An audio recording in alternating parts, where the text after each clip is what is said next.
तर मी कुकर कसं लावायचं ते तुम्हाला सांगते बघा। मी 1 वाटी ही डाळ घेतलेली आहे आणि 1 वाटी मी तांदूळ घेतलेला आहे। ह्याला मी स्वच्छ 2-3 पाण्याने धुवून घेणार दोन्हींना आणि ह्याच्यामध्ये 2 टमाटे टाकणार मी, हळद आणि हिंग टाकणार।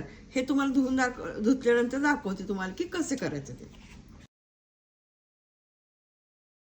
कुकरमध्ये पाणी घेतलेलं आहे, 2 ग्लास ओतलेला आहे आणि ह्याच्यात जाळी टाकली आणि हा लिंबू टाकलेला आहे मी, कारण कुकर नाही लिंबू टाकला तर आतून पाणी उकळून कुकर काळा पडण्याची शक्यता असते, काळा पडतोच।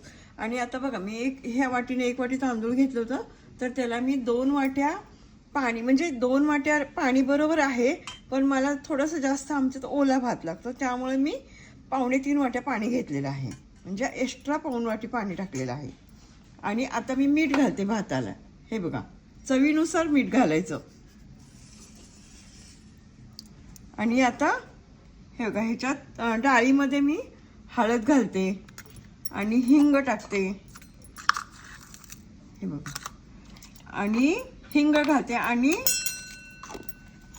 मी हे छोटे छोटे टमाटे आहेत म्हणून मी हे 2 टमाटे टाकते, तुम्ही 1 ही टाकू शकता मोठा टमाटा असेल तर। हे 2 टमाटे, थोडंसं मी तेल ओतते ह्याच्यात, झालं। आणि आता कुकर लावायचं कसं ते तुम्हाला सांगते। पहिले खाली डाळ लावायची, त्याच्यानंतर हा भाताचा कुकर ठेवायचा आणि ह्याच्यानंतर हे झाकण लावायचं, झालं कुकर लावायचं। आणि बघा तुम्हाला आवडेल, साधी सोपी पद्धत आहे। पहिली 1 शिट्टी जरा मोठ्या गॅसवर होऊ द्या आणि नंतर 2 शिट्ट्या लो मिडियमवर होऊ द्या।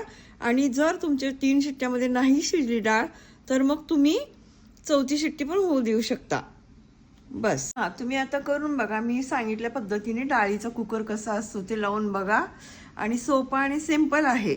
आता नवीनसाठी हे पण सांगणं जरुरीचं आहे म्हणून मी तुम्हाला सांगते। आणि शेअर करा, लाईक करा, सबस्क्राईब करा, आणि तुम्ही कुठून बोलता, हे कुठून बघता ते पण मला कमेंट करून सांगा। बाय।